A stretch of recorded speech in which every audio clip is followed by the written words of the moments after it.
Hey everybody, it's your favorite reconstructionist, Eric Brown and Phil Relly, and welcome to episode number 8 of the only show bringing you tips and tricks to working vehicle collision cases from the best experts in the industry every Wednesday. Today's topic is, that's not going to buff out. So grab your expert angle coffee mug and settle in. 3, 2, 1, off we go. Every year, traffic crashes claim the lives of over 1 million people and account for over $500 billion of injuries around the world. A small select group of people, from police to attorneys to expert investigators, are tasked with getting justice for the victims, protecting the rights of involved parties, and ensuring the story is told accurately and honestly. Unfortunately, we believe that is an impossible task without the right team of experts.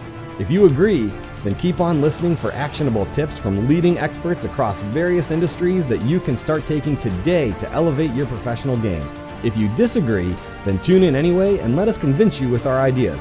We are Eric Brown and Phil Relly, and this is Crash Tech, the Expert Angle. Welcome back to the show, guys. Crash Tech, the Expert Angle podcast is brought to you by Crash Tech Reconstruction Services. If you have an accident that you need answers for, or you think the other side has it wrong, Crash Tech can help. Connect with us at www.crashtechreconstruction.com to submit your case for a free review. Phil, what's going on, man?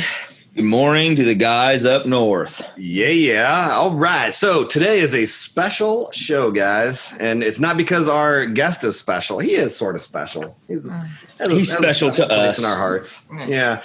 So today we have a guest with us. We have Chris Wells, who is an accredited reconstructionist, also in Ohio, and also does some work here for Crash Tech. And anybody that's used us may have met Chris or talked to us on the phone. Who knows? Sometimes. So, Chris, tell us a little bit about yourself, man. How long you been a reconstructionist? I've been a reconstructionist now, since 14, so 6 years now.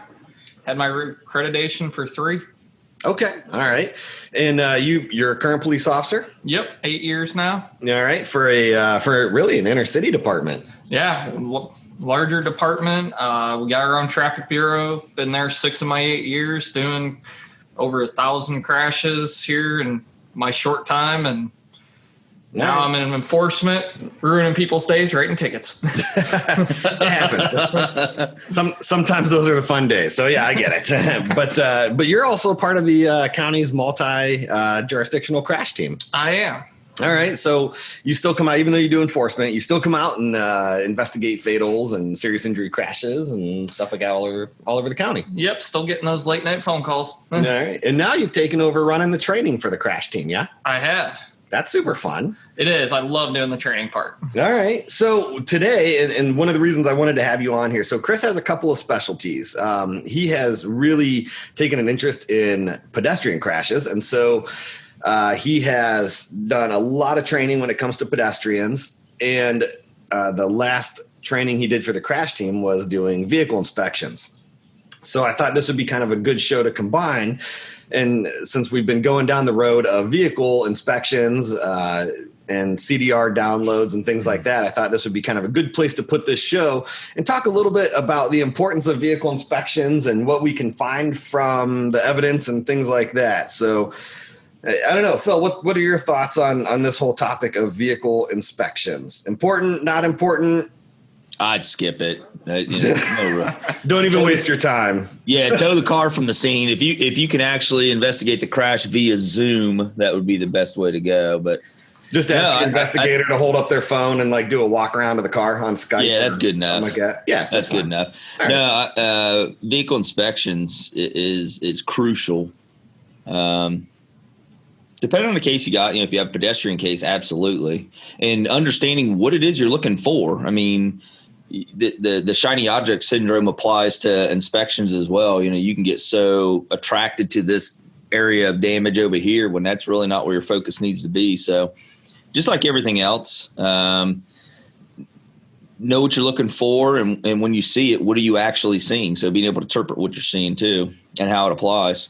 Very important. So what you're saying is, I think I said what I said. Sometimes the only thing we have to go off of is photographs, because sometimes these crashes happen 2 years prior to us getting them and things like that. Right. And so can you do a limited visual inspection from photographs?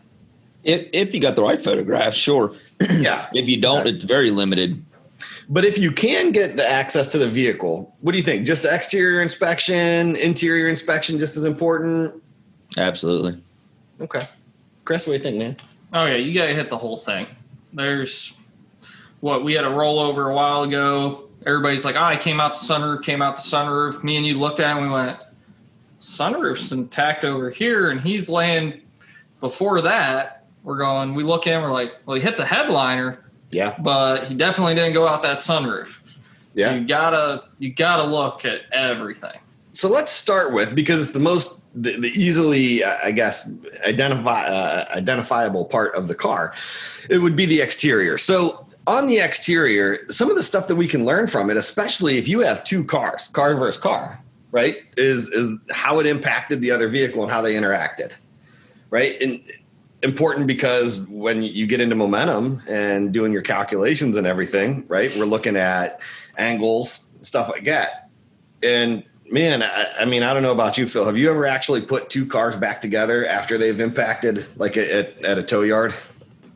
Not at a tow yard, at our impound lot I have before, yes. Yeah, and it's neat. I mean, they literally fit right back together like puzzle pieces. Well, and it also, you can, by doing that, you've got your damage profile, and you can tell from that damage profile, if you got one of your drivers that's saying, I swerved hard to the left or I swerved hard to the right to try and avoid the collision, when you put them back together, if it aligns up at a perfect, 90-degree angle to one another, there's probably no swerve involved. They may have had that thought of swerving but never actually implemented it. Or you can tell because of the crush profile that actually there was a swerve. So it can help substantiate versions of how the event unfolded.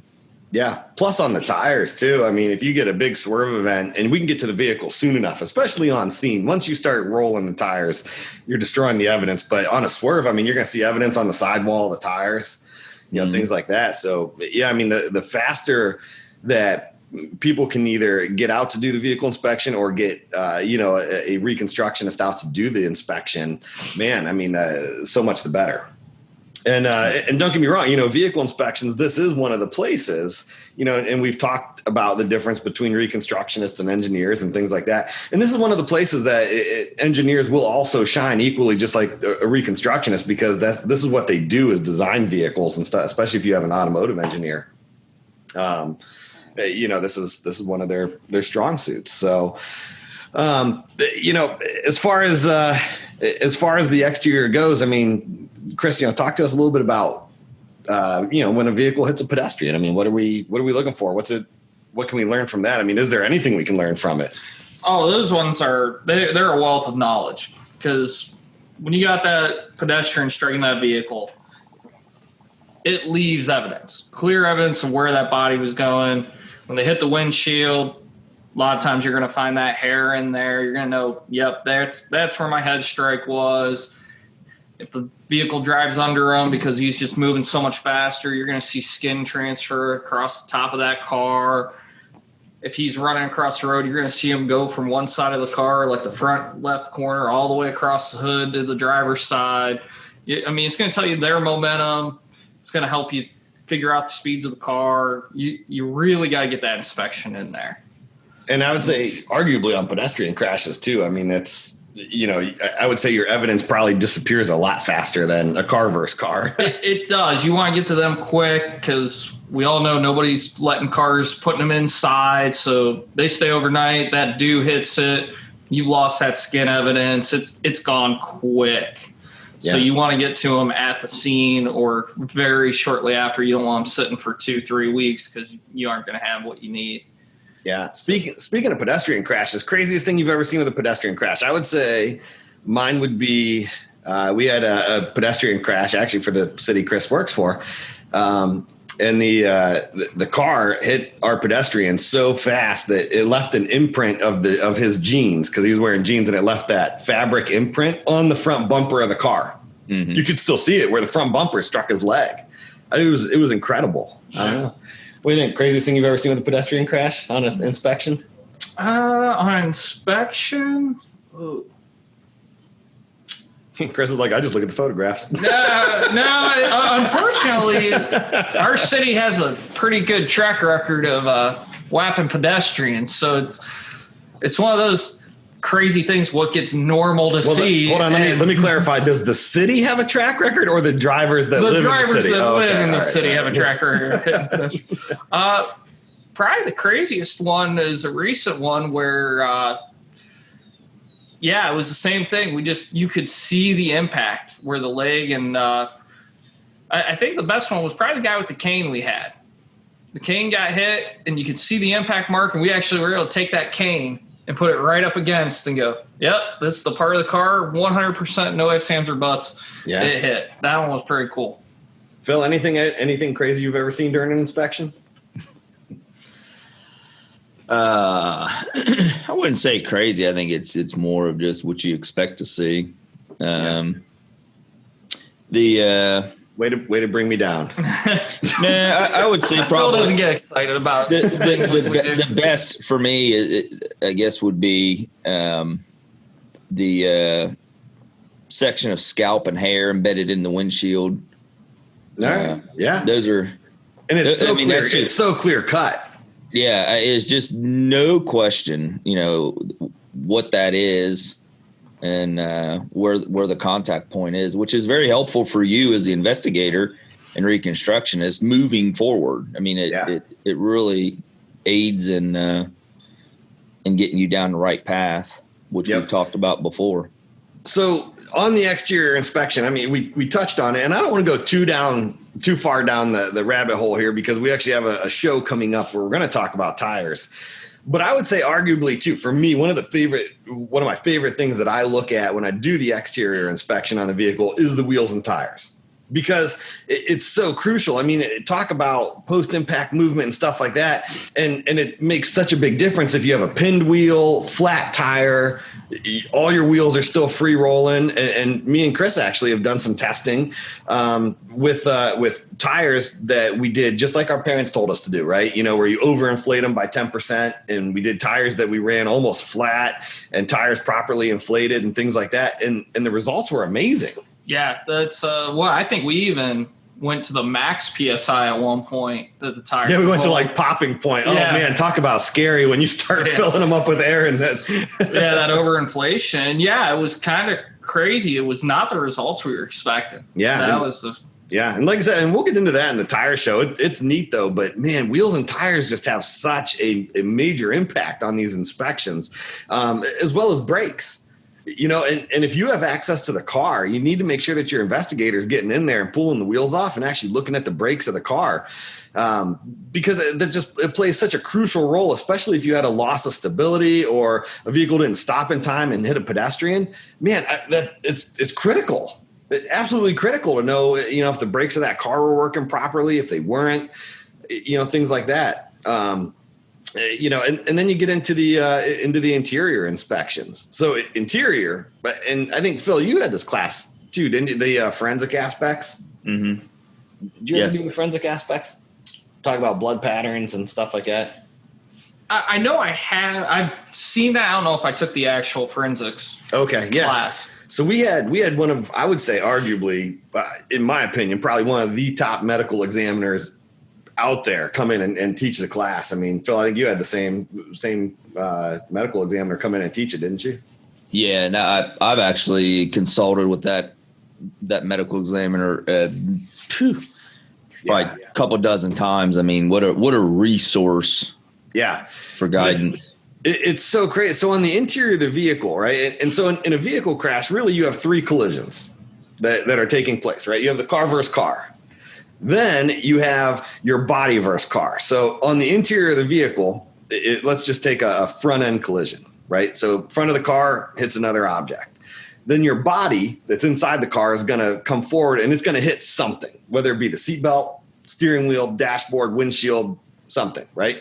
And then you're going to have the internal collision where your internal organs are still traveling forward at the same speed as the car, and your internal organs now are going to slam into the rib cage, front of the skull, things like that, right? And you're going to do that internal damage, and this is where you're going to start getting bleeding and things like that.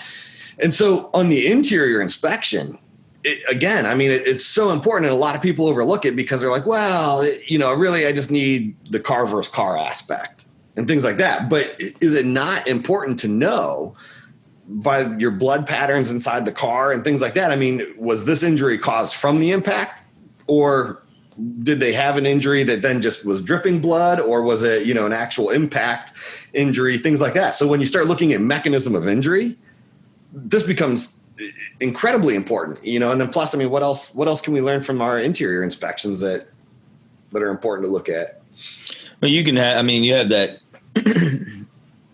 taking your frontal collision example, and you may have no blood, and I've run into this a number of times where the driver gets transported. There's no blood whatsoever. There's no open wounds. So the driver gets transported to the hospital. Then you get that phone call several hours later that the driver died, and it was an arterial bleed, something like that. So what did they hit inside of that car hard enough that brought, the body in and of itself to a stop, but yet the organs are still moving. So you'll get that, that tear of the arterial.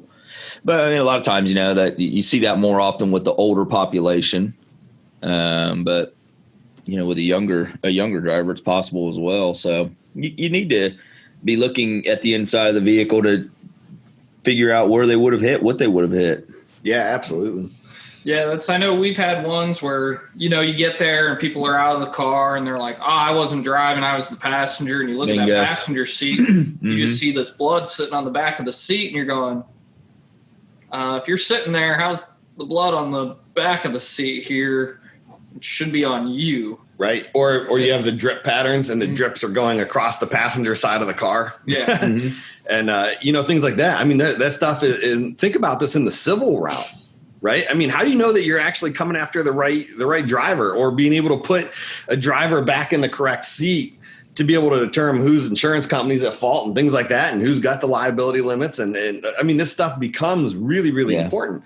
Especially when you've got the who's driving case. Yep. Yeah, who's driving cases are huge. And another resource that's available, and this is where, when we talk about that stay in your lane, I think this is where you have the actual investigators are out on scene. This is where they start to shine, because being able to have some of these resources, like, for instance, if you have a who was driving case, especially on the civil realm, I think a lot of attorneys are not aware that, we could actually go out to a tow yard and cut an airbag out of a car if it deployed and send it to the lab. That's available for you guys on the civil side, right? And they can do a DNA swab of the airbag. And if you can get a control through either a court order from the judge or, anything like that, where the law enforcement agency had somebody, or God forbid you have a deceased person, we can always call down to the coroner's office and talk with them and everything else. And if you have an airbag deploy and the driver hit the airbag, who's the only DNA that's on that airbag? Yeah. It's going to be the driver of the car, because other than that, prior to it, the airbag's sealed inside the steering wheel. So that maybe the only other DNA that might still be on it would be the guy who installed it. You could still have a little bit of DNA transfer depending on the movement of the car post collision. You could get some. If you have a passenger or a rear seat occupant, you can have their DNA as well on the airbag. So you could have them plus the driver, but it's going to be a trace amount. So you're going to have. And it's going to be around like the exterior of the airbag, because like if it's a backseat passenger, the seat's going to block like the center of the airbag. And it's going to have, I mean, it's been my experience. You're going to get, I've had 3 different DNA profiles on an airbag, but the largest concentration of DNA was, was X. So your large concentration is going to come from your driver. Your right rear passenger is not going to supply the big concentration of DNA. Yeah. So, that's not only that, but the other thing too that you can do is, if the seatbelt was being worn, you can cut the driver's side seatbelt out and send both. Yeah. Because, think about the amount of sweat that's being collected in the seatbelt. Now, that seatbelt is going to collect DNA from other drivers that have driven the car previously. But again, just, another avenue that you can go down just to at least verify your results and things like that. So, it's all about trying to accumulate as much evidence as possible, because remember, again, the only standard that we're being held to is that it's more likely than not on the civil side. So, that's huge. But for criminal defense attorneys that are watching the show, for you guys, I mean, think about that. Like, I mean, is that not the introduction of doubt? If you've got your driver being charged with an aggravated vehicular homicide or something like that, and it's somebody that's taken the fall for the actual driver, and not only that, but man, from investigating these, Chris, who is always, if you have two occupants of a vehicle, and let's say they have killed somebody else, right? One of the occupants is deceased, and one of the occupants is still alive. Who's the alive guy always going to say was driving the car? Oh, the dead guy. Every time. Right? I mean, yeah, the guy that was alive, he's never going to be like, oh, it was me. We had one walked away from the scene, left his buddy. Yeah. Buddy was still in the car. We got a shoe underneath the brake pedal. Well, lo and behold, our guy walking away, that was the passenger. It's his shoe. Yep. Not really going to have your shoe under the brake pedal sitting on the passenger side. Yeah. It kind of reminds me of the case I had where, and Eric, you're familiar.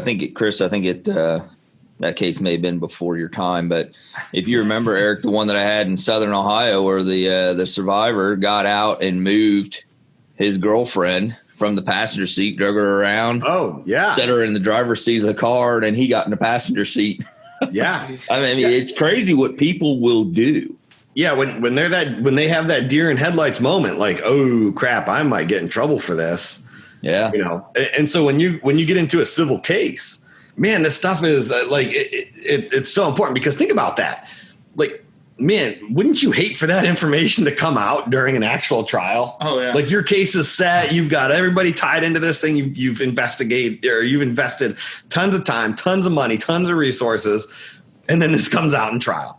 Guy finally breaks down, can't take it anymore, and his guilty conscience or whatever. I mean, it could just be so disastrous to a case. So this is why it's so important to get this information up front at the beginning of the investigation. And that's why the interior vehicle inspection, we always look at seat position, because it's kind of like if I try to get in the car after Phil, my knees are banging on the dash, and I'm going, what the heck is this little guy? How's he see over the steering wheel?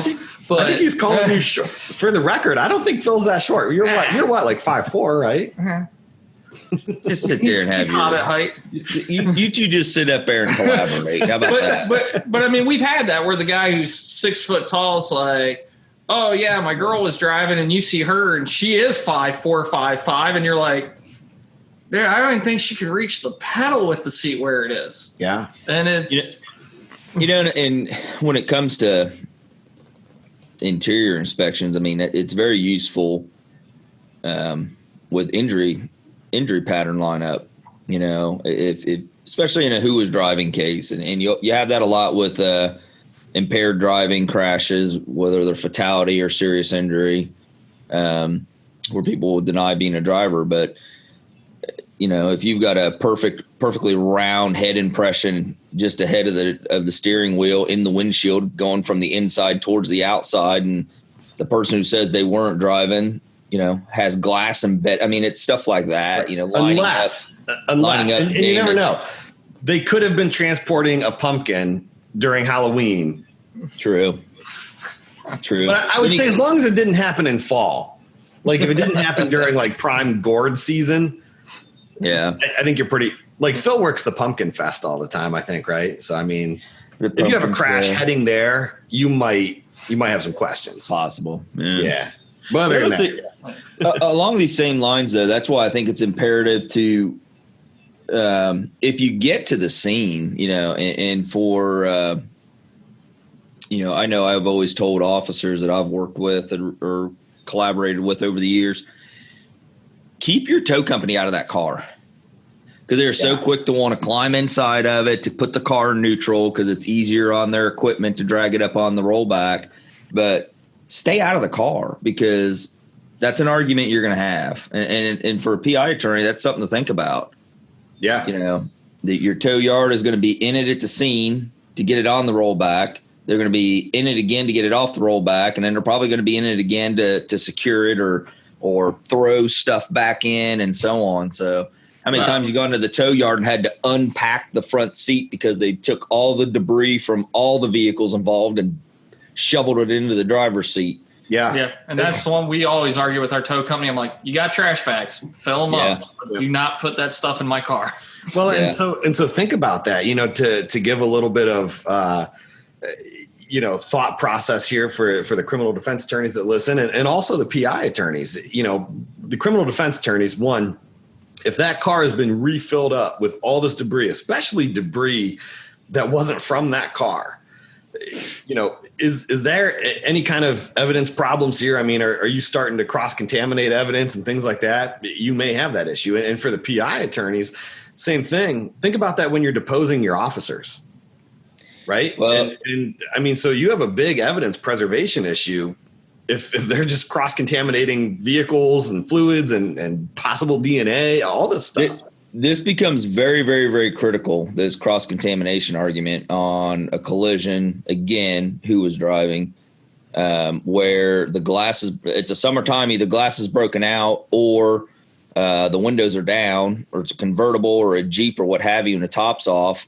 The airbags have deployed, and you throw it on the rollback and transport it down the road with the air from the movement of the rollback just blowing through the vehicle and just blowing DNA evidence all over the place. I mean, it's that's why, like, for us, I mean, I don't know how anybody else doing listening to this does theirs, but yeah, I mean, like, we always tarp our vehicles, you know, especially if the windows are broken out prior to being moved.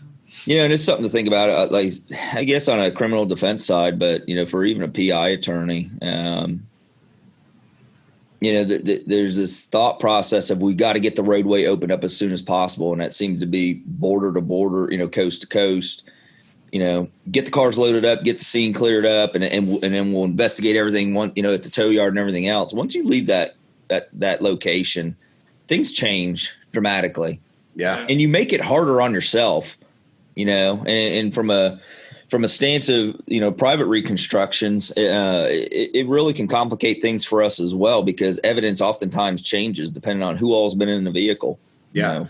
Well, talking about the evidence changing, that was our training we did the other day. Because, like, larger department, and Phil, I know you've seen, you get those crashes.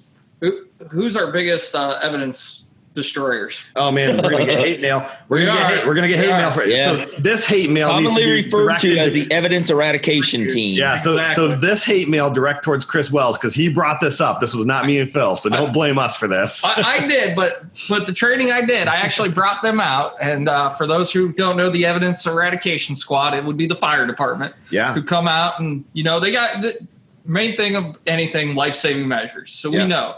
They got to cut these cars. They got to get them. If they're on fire, put them out. So they're destroying it. I mean, you got the fluid out there. They're washing it away. They're washing blood away. They're cutting the car up, changing what it was like. Yeah. So at the training, some of our departments don't get crashes where they cut them out. So they don't know what it looks like. So we brought them out, and they cut a car up for us. And I mean, cut all the pillars, bent the roof back, cut the hood open. And that was kind of neat because, you know, typically when they cut the hood open, it's after the car's crashed. Yeah. So it's crinkled up, so they come in and just cut one little spot. Well, this car didn't. So I got to see a new way of how they actually cut that. So if you ever see, like, your hood looks good, but there's a big triangle cut out the front, almost like an X. Yeah. That's what they do to get it if they can't pop the hood up a little bit to cut underneath. To cut the latch. So I thought that was I was like, oh, never saw that before. Yeah, the worst thing ever is there's nothing worse out there than a police officer with a search warrant in the backup of the fire department. Because I don't know about you, man, I have left cars in just heaps of tattered metal at a tow yard, having to cut them apart to go after the airbag control modules. Well, that was the big thing that I see a lot, and it just absolutely causes my blood pressure. They need another squad at that point for me. Is after the occupants have been removed from the car, You look off in the distance. One, you can hear the music in the background playing, the theme from Rocky, and you see the guy in his full turnout gear, running in slow motion with the bolt cutters. Yeah. To cut the battery cables on the cars after the occupants have moved out. And it's, you got to, for those that this podcast may ever get to that are in the law enforcement side, stop letting the evidence eradication team cut your daggone battery cables. Yeah. Once there's no more threat of loss of life, the scene is yours. Yeah. The car is now mine. Get away from it. Yeah. And so, the other thing too is, and again, this is where post-vehicle inspections become important. And remember, we had that talk about choosing the right expert for the right job. Man, if this is where it becomes crucial to send guys that have on-scene experience out to do vehicle inspections, because we've actually had some on the civil side where the other side has hired an expert that has no on-scene, no live crash scene experience, and they document damage caused by the fire department, especially scrapes, gouges, and scratches to the paint of the vehicle. And we're like, oh no, it's because the fire department, a fender falls off the car during the crash and they just kick it across the road, or they drag doors after they cut them off and stuff like that. And so you have to be able to know what fire departments do on scene, what damage they cause to the cars, what it looks like. Cause it normally always looks the same. Well, it's that when it's jammed up and that door won't open all the way, sometimes they don't just come; they just do that brute force and pull it. Fender all open. So think about crush to the side of the vehicle. So if the door latch fails during an impact, you can't do crush to the side of the vehicle. But so is it not important to know the difference between did the door latch fail during the crash or was it caused by the fire department? Yeah, expanding it open and popping it. Yeah. So, you got to think about stuff like that. So as the attorneys listening, here's what I want you guys to do, right? Tips and tricks, like we always talk about. Here's one tip. All right. That I want you guys to take away from this. So if the vehicles have been weighed after a collision, all right, and you're deposing a police officer or the other expert, and they have used the weights of those vehicles that the department actually weighed after the crash. Okay. You need to ask them, was that vehicle filled with debris or not from the crash scene? Because that's the other thing too, is especially calculating momentum, right? A lot of places will shovel all the debris into one car and then weigh both the vehicles. Well, what have you just done to the weights of the vehicles? Change the one who didn't get any debris put in is now substantially lighter than it was during the impact. And the one that's now packed with all the debris is substantially heavier, and it can throw all your momentum speeds off. Absolutely. Okay? So you need to be asking that question of, if the vehicle was weighed, great. Was it weighed with the debris or without the debris? And was additional debris added or not added? Okay. So that's one question that needs to be asked. And then if they say, oh yeah, it was packed full of debris. There were bumpers and fenders and everything else shoved in the back seat. Okay. Simple follow-up question. What does a weight difference do to the speeds of the vehicles when calculated? It changes them. It'll all be the same. If you have them say that, call me. So that's one thing there. And here's the other thing too that I just want to leave you guys with. As soon as you get a case, as soon as somebody signs up with you, all right, whether you think you're going to get an expert or not, do us a favor and just send a spoliation letter to the other side and hold on to the vehicles. Just hold the vehicles. Because, and we talked about this with the CDR podcast, right? Is those vehicles are going to be gone. And if they're not gone, they've at least gone from the scene of the crash to the tow yard, from the tow yard now to an auction yard. Maybe we can go out to the auction yard, but how many times have they been moved? Drug up on a flatbed, dropped off the flatbed, carried around by a forklift, right? And everything else. And so send these spoliation letters and hold the vehicles where they're at. If you can still hold them at the police impound lots or the tow yards, hold them there. Don't let them go to the auction yards until you get out there and get them inspected. And one of the law firms that we work with quite often is excellent about this. They'll call us and say, hey, go out, do a inspection of the vehicle, take all the photographs, take all the measurements, completely document it, do everything you have to do to the vehicle just in case it ever gets moved. We don't even know if we're going to reconstruct the crash yet, but just go out there because you're talking what, a couple $100. Yeah. Get us out there to do a vehicle inspection. It's nothing crazy. And would you rather spend a couple $100 and maybe not need us every once in a while, but man, spend a couple $100 and how glad are you going to be that you did when you do need it?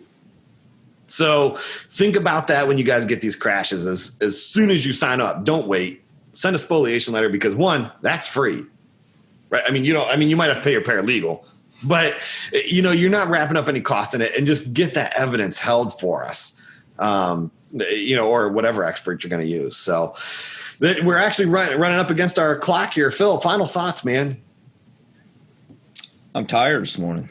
Tired. Okay. All right. Fair enough. And Chris, man, we want to thank you for coming over and, good seeing you again, Chris. You too, Phil. It's good to be in here. Getting on our podcast early this morning. Any final thoughts you want to leave anybody with? I'm just surprised Phil hasn't come up and whacked you yet. It's a long, it's a long drive. Always threat of violence on this show, I tell you. Well, everyone, that's going to wrap it up for the day. As always, jump over to Facebook and make sure you follow and join Crash Tech, the Expert Angle group. Also, if you want to leave us feedback, have an idea for a show, or would like to be on a future show, head over to crashtechexpertangle.podbean.com and click the link on the right that says contact the show. The form will come up. Put anything that you want right in there.